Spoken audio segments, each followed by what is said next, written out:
Assalamualaikum warahmatullahi wabarakatuh. Saya Tri Bayu Saputra dengan NIM 112111555 dari kelas K420 MNR. Di sini saya akan mempresentasikan hasil proyek UAS pengantar bisnis. Pembahasan. Yang pertama, fungsi planning. Yang kedua, fungsi organizing. Yang ketiga, manajemen pemasaran. Yang keempat, manajemen keuangan. Yang kelima, manajemen sumber daya manusia. Fungsi planning. Manajemen berfungsi untuk memberikan arahan, koordinasi, dan pengendalian yang baik berdasarkan rencana yang sebelumnya telah ditetapkan. Adanya rencana bisa membuat semua terkonsep dengan baik, sehingga setiap pelaksanaan yang dilakukan akan memiliki patokan dasar yang baik, sehingga setiap langkah penting yang diambil tidak seenaknya.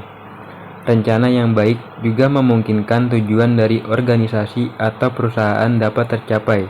Selain itu, planning juga berfungsi untuk membuat strategi agar suatu ketidakpastian bisa menjadi lebih terarah di masa mendatang.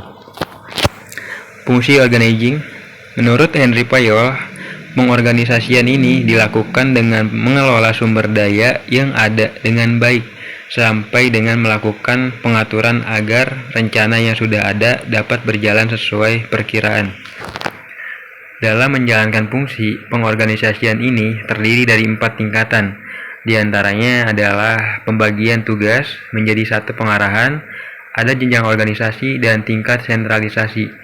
Adanya pengorganisasian ini akan membuat pelaksanaan tugas menjadi lebih efisien dan efektif. Manajemen pemasaran. Manajemen pemasaran atau marketing management merupakan analisis, perencanaan, implementasi, dan pengendalian atas program-program yang didesain untuk menciptakan, membangun, dan menjaga pertukaran yang menguntungkan dengan membeli sasaran untuk mencapai tujuan-tujuan organisasional atau tujuan-tujuan perusahaan. Fungsi manajemen pemasaran diantaranya ada aktivitas menganalisis, yaitu analisis yang dilakukan untuk mengetahui pasar dan lingkungan pemasarannya sehingga dapat diperoleh seberapa besar peluang untuk merebut pasar dan seberapa besar ancaman yang harus dimiliki. Fungsi pemasaran terpadu dan saling mendukung antara lain. Yang pertama, analisis pasar. Yang kedua, segmentasi pasar. Yang ketiga, menetapkan pasar sasaran. Yang keempat, penempatan pasar. Dan yang terakhir, yang kelima, perencanaan pemasaran. Manajemen keuangan. Manajemen keuangan adalah disiplin ilmu yang bertujuan untuk mengelola sumber daya keuangan suatu entitas atau perusahaan dengan cara yang efektif dan efisien. Manajemen keuangan mencakup berbagai kegiatan seperti penganggaran, perencanaan keuangan, pengelolaan kas, pengelolaan investasi, pembiayaan, pengendalian biaya, dan analisis kinerja keuangan.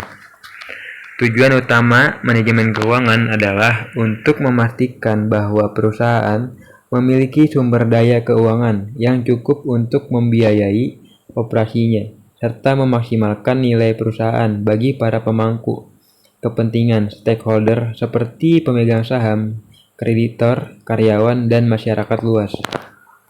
Manajemen sumber daya manusia atau manajemen SDM.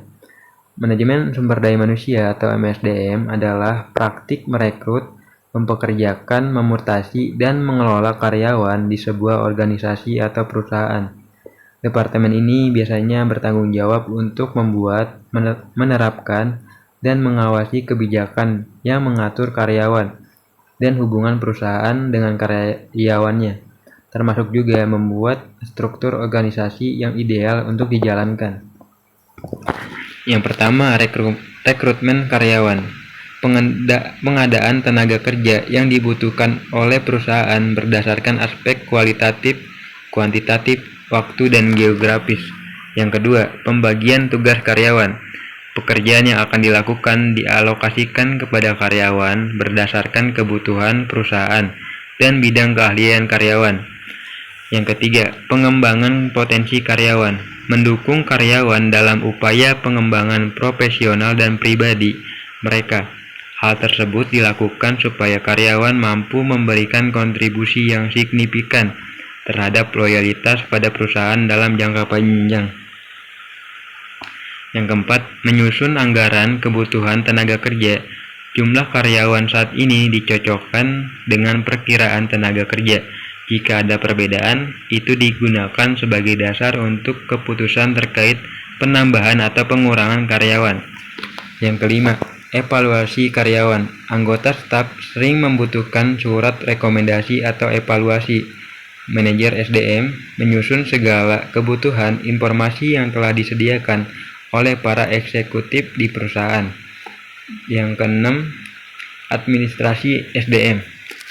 Segala pengelolaan terkait kepegawaian serta kegiatan administratif seperti manajemen, penggajian adalah salah satu tanggung jawab manajemen sumber daya manusia yang dilakukan secara kontinu. Baik, mungkin sekian presentasi Project UAS pengantar bisnis dari saya.